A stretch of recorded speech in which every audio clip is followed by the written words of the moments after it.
Life moves pretty fast. If you don't stop and look around once in a while, you could miss it.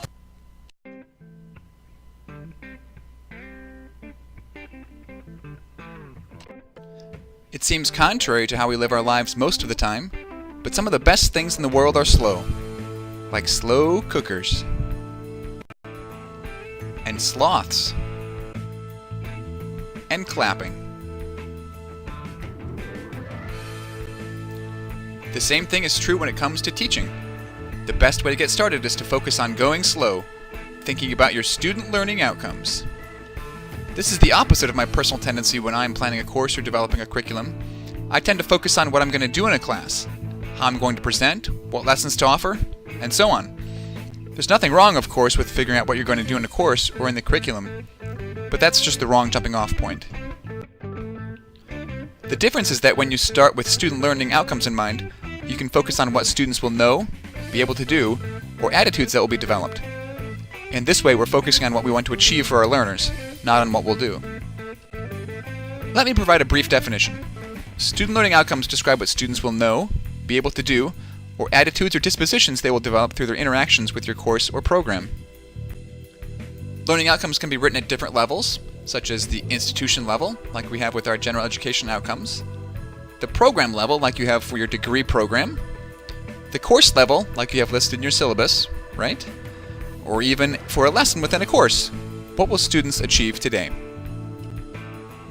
The best student learning outcomes use action verbs, are meaningful to you, to students, and to others, are manageable in the sense that they aren't too broad or too ambitious, focus on what students will be able to know or do, and are accessible in that you have some way that you will be able to determine if you've achieved it. So let's practice. Let's take a look at some learning outcomes and figure out how to improve them. Here's a student learning outcome. Students will be satisfied with their opportunities to learn critical thinking. Not too good. How can we fix this? Well, the problem is that while student satisfaction is a good thing, we want them to actually be able to think critically, not just be satisfied with critical thinking opportunities. How could we fix it? How about something like this? Students will be able to analyze and evaluate the strength of a statistical argument made in a research paper in the discipline. That's much clearer and focuses on what students should be able to do. Okay, let's try another. How about faculty will present the elements of good writing? Nope. Way off. This describes what faculty will do, not what students will learn. Okay, one more. Students will understand the basic knowledge in the discipline and will be prepared for their future careers in the discipline.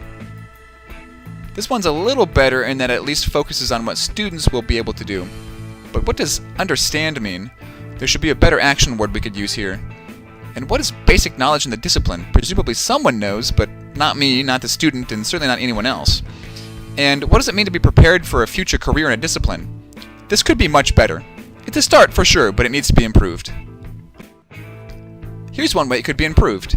Students will be able to write a research brief that explains the results of a statistical test to a lay audience.